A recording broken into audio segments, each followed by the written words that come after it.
Dan perkenalkan Bapak Ibu semuanya, saya Agustina Dewi sebagai moderator yang akan membersamai Bapak Ibu semuanya di pertemuan pertama, kedua, dan ketiga di tingkat nasional. Namun sebelum kita memasuki sesi selanjutnya, mari Bapak Ibu semuanya kita berdoa agar kegiatan pada malam hari ini berjalan dengan lancar. Berdoa menurut agama dan kepercayaan masing-masing, saya persilakan.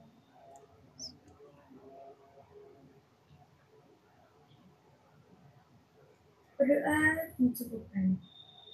Baik, terima kasih dan saya ucapkan selamat malam Bapak Ibu. Malam yang indah, malam yang penuh kesan dan banyak membawa manfaat ilmu pada Bapak Ibu semuanya. Saya ingin menyapa nih Bapak Ibu semuanya di seluruh Indonesia. Kalau saya lihat tadi di kolom chat, rupanya dari seluruh provinsi sepertinya terwakilkan ya Mbak Agustina ya. Mudah-mudahan semuanya sehat, bahagia, karena di waktu Indonesia Timur ya mungkin ini sudah malam ya. Mudah-mudahan semuanya dalam suasana yang segar ya sampai akhir nanti. Oke baik, izinkan saya share screen Mbak Agustin. Pikir-pikir waktunya khawatirnya nanti kurang ya, karena ini malam pertama kan ada pembukaan, nanti di tengah-tengah mungkin akan saya selingi ya. Oke baik, dengan mungkin jika memungkinkan dengan beberapa game gitu. Oke Bapak Ibu yang berbahagia, saya mau tanya nih, apakah Bapak Ibu sudah sering mengikuti pelatihan atau webinar atau workshop atau pelatihan tentang deep learning ini? Boleh dijawab di kolom. Bukan hal baru karena pada beberapa tahun yang lalu deep learning ini bahkan sudah banyak digagas, terutama di kurikulum sebelum ini ya, ada kurikulum 13, ada kurikulum Merdeka. Deep learning ini sudah sangat dimanfaatkan. Lah tapi kenapa kok sekarang kok kemudian menjadi kebijakan yang harus dilaksanakan oleh insan pendidikan di Indonesia? Ya, karena hasil survei nih ya, hasil penelitian bahwa masih banyak Bapak Ibu yang ternyata dalam mengajar itu masih jauh dari harapan. Terbukti pada saat pandemi kemarin ya, banyak sekali hasil penelitian, dan juga sebetulnya sebelum pandemi pun kita sudah banyak memperoleh informasi ya bahwa perolehan PISA kita itu berada pada, terutama di nilai akademiknya nih, rendah gitu ya, sangat rendah bahkan. Sangat rendah lah, ini yang memprihatinkan sehingga terutama di literasi dan numerasi. Nah ini kemudian menjadi kebijakan dan apa ya, sempat begini kan Bapak Ibu bahwa di dunia pendidikan itu ada learning loss, ada values loss. Nah ini sangat terkait erat dengan deep learning.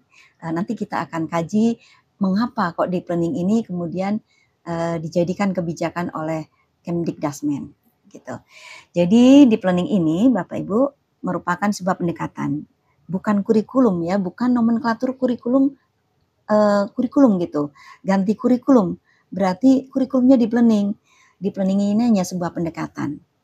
Pendekatan dalam pembelajaran di mana dalam pembelajaran ini mengintegrasikan atau mengikut sertakan atau selalu mensinergikan yang namanya pembelajaran dengan mindful learning ya, pembelajaran yang berkesadaran tinggi, kemudian meaningful atau bermakna, kemudian yang mengembirakan, kemudian banyak terkait dengan karakter, sikap-sikap, atau yang disebut dengan joyful learning, di mana dalam joyful ini atau dalam ketiga elemen ini pasti akan selalu terintegrasi atau tersinergikan olah pikir dari sisi intelektual ya, kemudian olah hati dari sisi etika, karakter, perilaku, dan olah rasa, estetika, dan olahraga atau kinestetik secara holistik dan terpadu. Jadi tidak bisa dipisah-pisah dalam sebuah pembelajaran itu harus mengkolaborasikan, harus mensinergikan secara holistik. Dari mindful, meaningful, joyful, olah pikir, olah hati, olah rasa, olahraga secara terpadu. Makanya nanti pada bahasan berikutnya kita akan saya akan mengenalkan juga bagaimana sih tujuan akhir atau capaian akhir dari pembelajaran dengan deep learning ini, yaitu yang dikenal dengan profil ya. Kalau kemarin pada saat kurikulum merdeka kan ada profil pelajar Pancasila, gitu kan. Nah ini nanti ada 8 ya, ada 8 dimensi atau 8 profil lulusannya seperti apa, ada 8 dimensi. Nah seperti ini Bapak Ibu kerangka kerja pembelajaran deep learning kalau digambarkan dalam sebuah lingkaran yang berwarna biru ini adalah kerangka pembelajarannya ya. Jadi kerangka pembelajarannya di sini ada kemitraan, ada pemanfaatan digital, ada praktik pedagogis, ada lingkungan pembelajaran. Jadi kalau ada yang banyak di media sosial begini, sekarang kurikulum yang sekarang ini sudah tidak menggunakan lagi digitalisasi, ada ya yang seperti itu ya. Saya melihat di Instagram, di TikTok, ada loh yang seperti itu. Nah bagaimana mungkin? Kita sekarang ini hidup di era digital.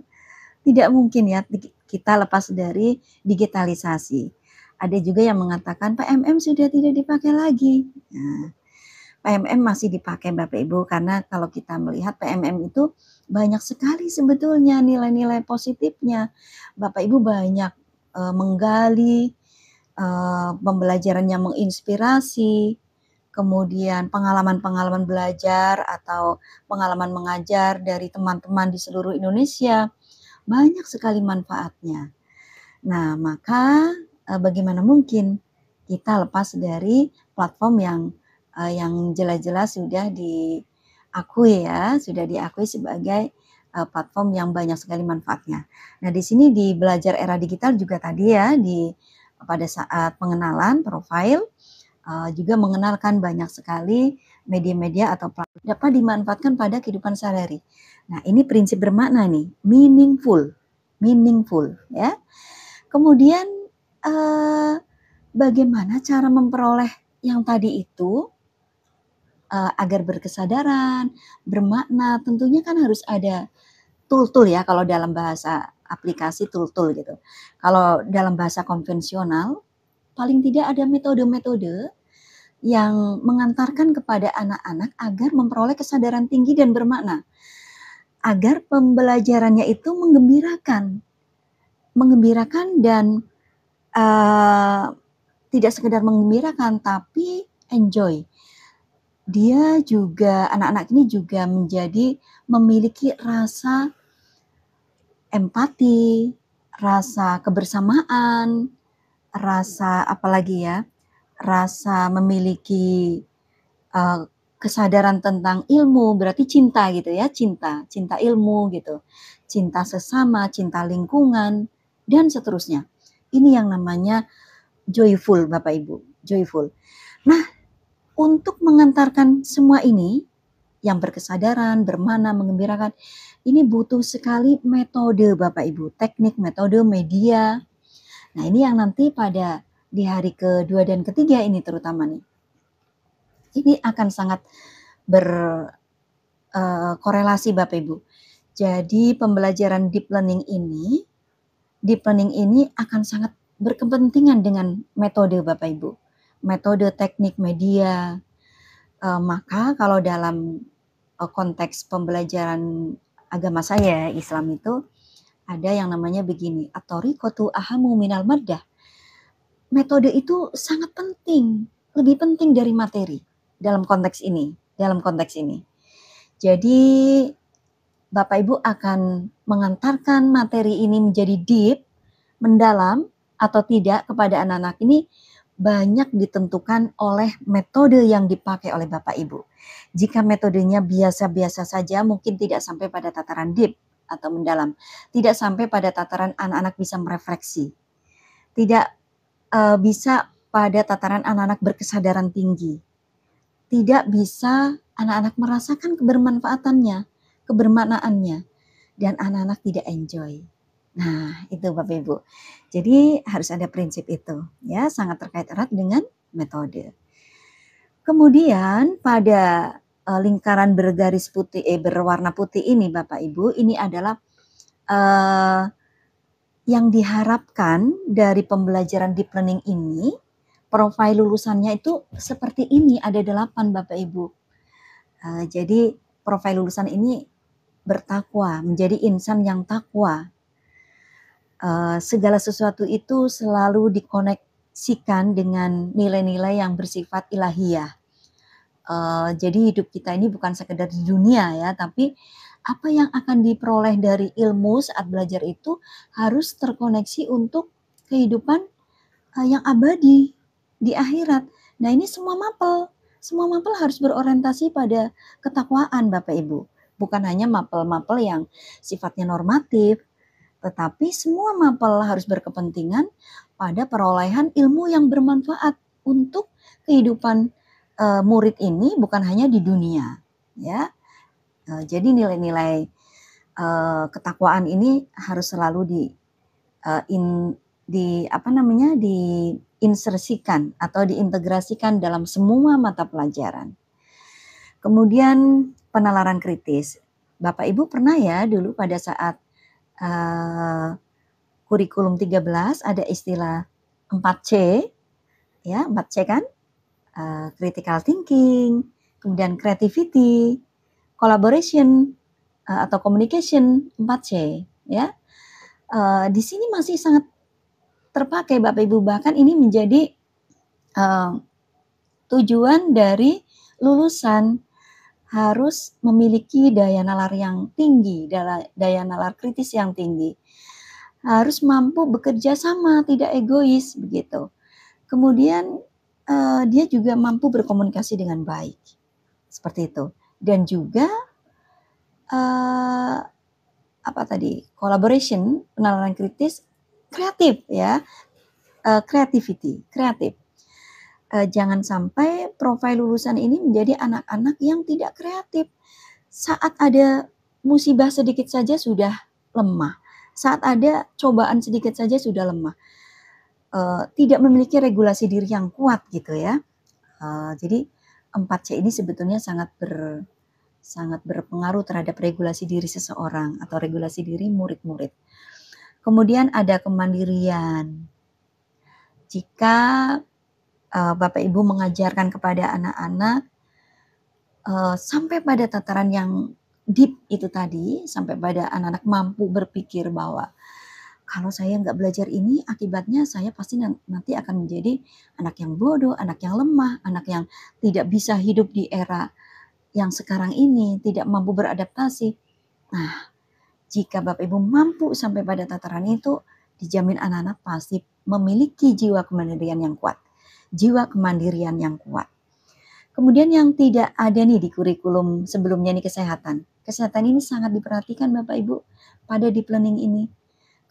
Bagaimana mungkin anak-anak akan menjadi memiliki atau kalau dalam bahasa lainnya anak-anak yang betul-betul memiliki kesempurnaan gitu ya. Kalau saya bilang ini kesempurnaan di sini kalau ada 8 ini kesempurnaan.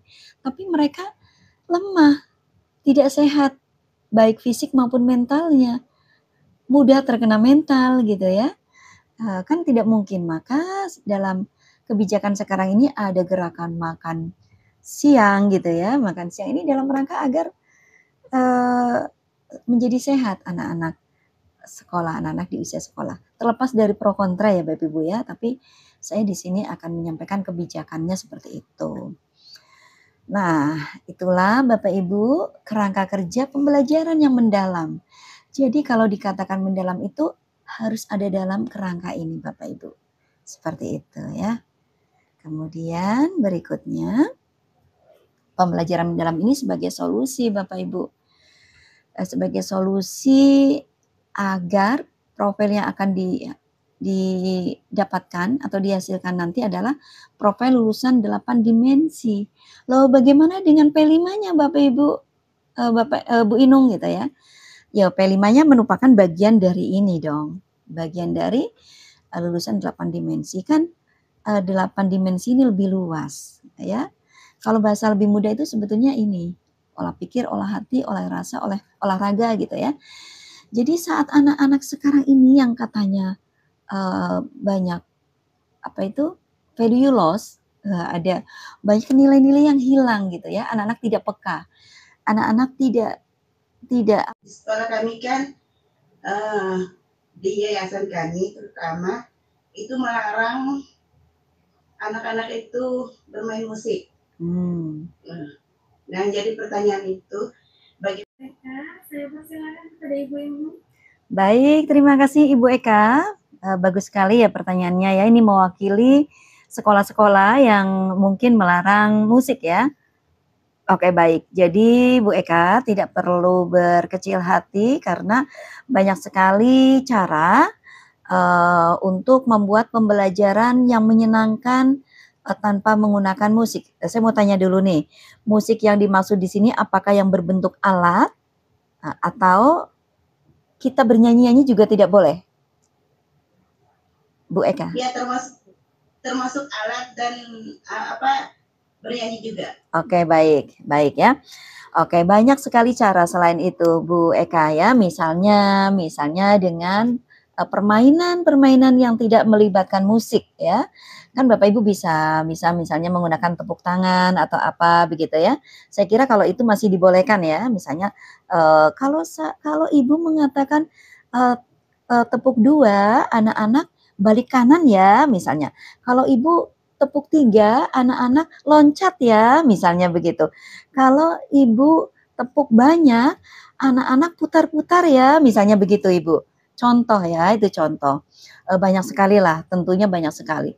Juga dari media-media yang ada di sekitar Ibu, yang bisa dimanfaatkan untuk ice breaking maupun untuk pembelajaran agar lebih menyenangkan, begitu ya. Tidak harus dengan musik kok, ya tidak harus dengan musik. Jadi banyak sekali alat-alat yang bisa dipakai atau kreativitas dari kita sendiri. Mungkin dari kertas, kan ice breaking itu tidak harus dengan musik, tidak harus dengan joget-joget ya. Bisa dengan mungkin, kalau olahraga masih boleh Ibu Eka?